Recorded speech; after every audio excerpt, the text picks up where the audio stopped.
Why is it that Catholics are supposed to get married in a church?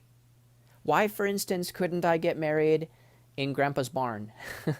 Or, just at the house, at a beautiful park somewhere surrounded with flowers and stuff? Why couldn't I get married on a boat or on an airplane? Or why not? Well, we're skydiving together, You have to understand, what is the nature of what we're doing? In the sacrament of marriage, we're bringing together one man and one woman, both sinners in themselves, both in desperate need of the Lord's grace.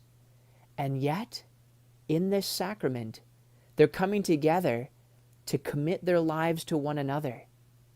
They're making a covenant with one another, which itself reflects the nature of God's love.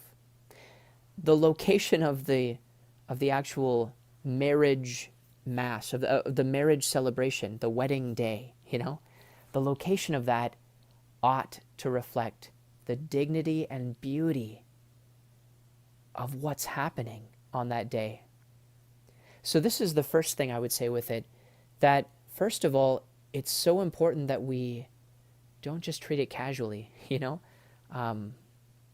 the barn, the Lord was born in a barn, so I guess you could say, hey, well, what about that? Well, praise God, we don't have to be, we don't have to be in a barn. The church is just a place which is set apart from the rest of the world. The church is the place that's set apart for the celebration of these sacred things.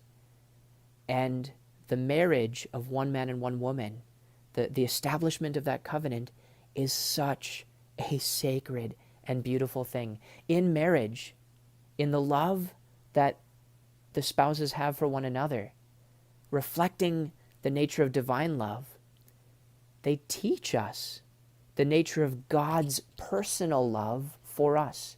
Within the context of the family, we first learn the nature of this personal love.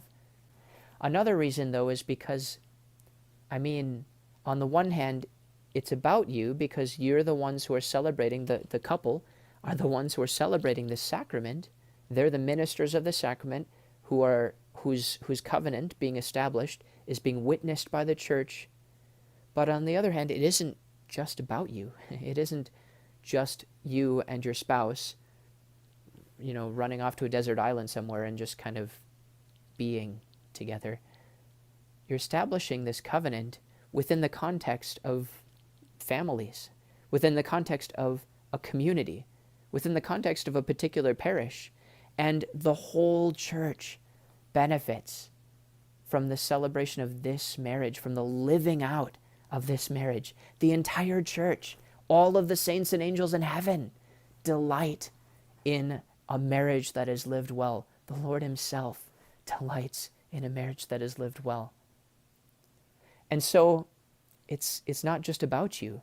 It's not something that fittingly would be celebrated, at however many feet in the sky, skydiving or at the barn or even just like on our private lake lot or something, or on a pontoon boat. It's something that, fittingly, this larger group of people is invited to share in. A third reason, when you recognize the unique understanding that we have of the sacrament of marriage, it's not something that can be terminated like a contract. I don't need your services anymore, builder or whatever. Your professional services are no longer required. Thank you, but no thank you. No. The sacrament of marriage, when you establish the sacrament of marriage between you and your spouse, you're saying, for the rest of my life, I'm going to be with you in fidelity. And this can only be done with one other person. But what if Bob and Susie, Bob and Susie here, what if Bob had another wife in Vegas or something like that? There's kind of a practical lived reality with regard to being able to have other people brought in here and being able to have it celebrated in a very public place in the church itself, in just in being able to to hold accountable the couple as well. This is the establishment of a covenant relationship by which we learn the nature of personal love and in which children are raised. And so, praise God, it is so beautiful. It deserves to have a sacred space in which it's celebrated. God bless you. Please pray for all of our couples who are currently preparing for marriage, and please hold one another in prayer as well. God bless you. Have a blessed day and a good continuation of this journey in the Lenten season.